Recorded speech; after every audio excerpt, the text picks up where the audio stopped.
नमस्कार दोस्तों, स्वागत है आपका साइट फॉर वर्ल्ड के ऑफिशियल लर्निंग प्लेटफॉर्म पर, जहां स्टूडेंट्स और जॉब सीकर्स के लिए करियर, टेक्नोलॉजी और प्लेसमेंट से जुड़ी इंडस्ट्री ओरिएंटेड और प्रैक्टिकल नॉलेज दी जाती है।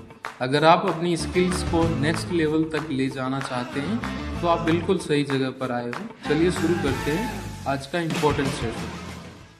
नमस्ते स्टूडेंट्स, मशीन लर्निंग की दुनिया में आपका स्वागत है। भाई ये शब्द आजकल हर जगह है ना? पर ये सिर्फ एक बज़वर्ड है या सच में कुछ कमाल की चीज है? चलिए आज इस हाइप को डीकोड करते हैं और समझते हैं कि असल में ये काम कैसे करता है। रेडी हो? फोकस मोड ऑन है? तो चलो शुरू करते हैं। स्क्रीन पर देखो, ये गूगल ट्रेंड्स का ग्राफ है। ये दिखा रहा है कि मशीन लर्निंग में लोगों का इंटरेस्ट पिछले कुछ सालों में कैसे स्काई रॉकेट हुआ है। मतलब आग लगी हुई है। लेकिन सवाल ये है कि आखिर इतना एक्साइटमेंट क्यों है? क्या है इसके पीछे? आज हम यही पता लगाएंगे। तो ये है हमारा आज का रोड मैप। सबसे पहले समझेंगे कि ये हाइप है क्या, फिर एमएल के मेन टूल्स देखेंगे, मतलब हमारे टूल बॉक्स में क्या क्या है। उसके बाद एक बहुत जरूरी वार्निंग, फेयरनेस के बारे में बात करेंगे। फिर दो पावर हाउसेस पाइटॉर्च और साइकिट-लर्न को जानेंगे और उनको जोड़ने वाले ब्रिज स्कॉर्च को समझेंगे। और आखिर में आपका नेक्स्ट मूव क्या होगा, इस पर बात करेंगे। देखो, एक टाइम था जब मशीन लर्निंग किसी रॉकेट साइंस से कम नहीं लगता था, एक मिस्टीरियस यूनिवर्स की तरह। पर अब ये हमारी डेली लाइफ का हिस्सा है। आपके फोन के फेस अनलॉक से लेकर नेटफ्लिक्स रिकमेंडेशंस तक हर जगह एमएल ही तो है। मशीन लर्निंग फील्ड बहुत बड़ी है, देख के डरना नहीं है। ज्यादातर काम कुछ कोर कैटेगरीज में ही आते हैं। इसे एक टूल बॉक्स की तरह समझो, जिसमें हर काम के लिए एक स्पेसिफिक टूल होता है। रेडी हो ये टूल्स देखने के लिए? चलो पहला टूल उठाते हैं। टूल बॉक्स का पहला टूल है रिग्रेशन। इसका काम सिंपल है, नंबर्स प्रिडिक्ट करना। जैसे किसी घर की कीमत क्या होगी या कल का टेम्परेचर कितना रहेगा। मतलब जहां भी आपको एक कंटिन्यूअस वैल्यू का अंदाजा लगाना है, वहां रिग्रेशन यूज होता है। ये कॉन्सेप्ट क्लियर हुआ? रिग्रेशन मतलब नंबर्स को प्रिडिक्ट करना। हमारा अगला टूल है क्लासिफिकेशन। इसका काम है डेटा को सॉर्ट करना, ग्रुप्स में बांटना। सबसे बेस्ट एग्जाम्पल क्या है इसका? सोचो। हाँ, आपका स्पैम फिल्टर, जो ये डिसाइड करता है कि कौन सा ईमेल स्पैम है और कौन सा नहीं। ये डेटा को अलग अलग क्लासेस में सॉर्ट करता है। सिंपल है ना? और हमारा तीसरा मेन टूल है क्लस्टरिंग। ये भी ग्रुपिंग करता है, पर एक ट्विस्ट के साथ। क्लासिफिकेशन से ये अलग है, क्योंकि यहाँ हम सिस्टम को पहले से लेबल्स नहीं देते। सिस्टम खुद डेटा में पैटर्न्स ढूंढकर मिलती जुलती चीज़ों के ग्रुप्स या क्लस्टर्स बना देता है। जैसे ऑनलाइन शॉपिंग साइट्स इसका यूज़ करती हैं ये देखने के लिए कि कौन से कस्टमर्स एक जैसा बिहेव करते हैं। तो टूल्स तो देख लिए, राइट? रिग्रेशन, क्लासिफिकेशन, क्लस्टरिंग काफ़ी पावरफुल हैं। लेकिन एज दे से, with great power comes great responsibility. एक बहुत ज़रूरी वार्निंग है जिस पर ध्यान देना ही होगा। सिर्फ मॉडल बनाना काफ़ी नहीं है। इस बात को बहुत ध्यान से सुनना। अगर हमारा ट्रेनिंग डेटा ही बायस्ड है, मतलब उसमें पहले से ही कोई भेदभाव है, तो हमारा मॉडल भी वही सीखेगा, वो भी बायस्ड हो जाएगा। फिर ये ब्लैक बॉक्स मॉडल ऐसे डिसीजन ले सकता है जो अनफेयर हों और रियल वर्ल्ड में लोगों को नुकसान पहुंचाएं। अगर इंटरव्यू में पूछा गया तो बता पाओगे? ये बहुत क्रिटिकल टॉपिक है।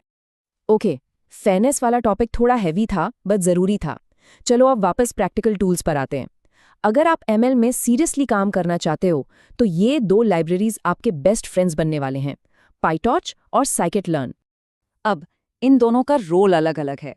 पाइटॉर्च को एक इंजन की तरह समझो। ये डीप लर्निंग मॉडल्स बनाने के लिए आग लगा देता है, सुपर पावरफुल एंड फ्लेक्सिबल। वहीं साइकिट-लर्न एक टेस्टिंग ग्राउंड है।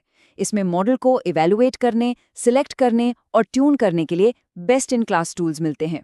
तो एक है मॉडल बनाने के लिए, दूसरा उसे टेस्ट करने के लिए। समझ आया फर्क? तो अब आते हैं मिलियन डॉलर क्वेश्चन पे। एक तरफ है पाइटॉर्च का पावरफुल इंजन, दूसरी तरफ है साइकिट-लर्न का ऑसम टेस्टिंग ग्राउंड। पर इन दोनों को एक साथ कैसे यूज करें? क्या कोई तरीका है कि हम इन दोनों की पावर को कंबाइन कर सकें? और जवाब है यस, बिल्कुल है। यहीं पे एंट्री होती है हमारे हीरो की, एक सुपर यूजफुल लाइब्रेरी जो इन दोनों पावर हाउसेस के बीच एक ब्रिज का काम करती है, और इसका नाम है scorch. So what is scorch? Simple भाषा में ये एक रैपर लाइब्रेरी है। ये आपके पाइटॉर्च मॉडल को इस तरह रैप कर देती है, या कहो एक कवर पहना देती है, कि साइकिट-लर्न को लगता है कि ये तो अपना ही मॉडल है, और बस आपका काम हो गया। इसके बाद आप पाइटॉर्च मॉडल पर scikit-learn के सारे फंक्शंस यूज कर सकते हो। Isn't that amazing? और इसका प्रोसेस इट्स सुपर सिंपल। देखो, स्टेप 1 अपना मॉडल पाइटॉर्च में बनाओ। स्टेप 2 उसे स्कॉच से रैप करो। स्टेप 3 अब आराम से क्रॉसवैल स्कोर या ग्रिड सर्च वी जैसे scikit-learn फंक्शंस डायरेक्ट यूज करो। और स्टेप 4 बिना फालतू का कोड लिखे आपका मॉडल एफिशिएंटली इवैल्यूएट और ट्यून हो जाता है। अब एक काम करो, वीडियो पॉज करो और इन स्टेप्स को नोट कर लो। करोगे ना? प्रैक्टिस के बिना आगे बढ़ना सही में नहीं है। चलो, अब तक हमने जो भी सीखा है उसको फटाफट समराइज करते हैं। हमने हाइप से स्टार्ट किया, कोर टूल्स समझे, फेयरनेस की इंपॉर्टेंस देखी और फिर 2 अमेजिंग लाइब्रेरीज को स्कॉच की मदद से कनेक्ट करना भी सीख लिया। तो आज के की टेकअवेज ये हैं, ध्यान से सुनना। ML के 3 मेन काम हैं, regression, classification and clustering. Fairness एक नॉन नेगोशिएबल चीज है, पाइटॉर्च मॉडल बनाने के लिए है, scikit-learn उसे इवैल्यूएट करने के लिए, और स्कॉच इन दोनों के बीच का सुपर ब्रिज है। ये पॉइंट्स नोट किए? सिर्फ वीडियो देखने से रिजल्ट नहीं मिलेगा, प्रैक्टिस करनी होगी। तो अब रोड मैप आपके पास है, टूल्स भी आपके पास हैं। असली सवाल ये है, आप इस नॉलेज से कौन सी प्रॉब्लम सॉल्व करना चाहोगे? सोचो इसके बारे में, और अगर कोई भी डाउट है तो कमेंट सेक्शन में जरूर पूछना। चलो, हमारे चैनल को सब्सक्राइब कीजिए और वीडियो को अपने दोस्तों के साथ शेयर जरूर कीजिए। कमेंट सेक्शन में अपना डाउट या नेक्स्ट टॉपिक लिखना मत भूलिएगा।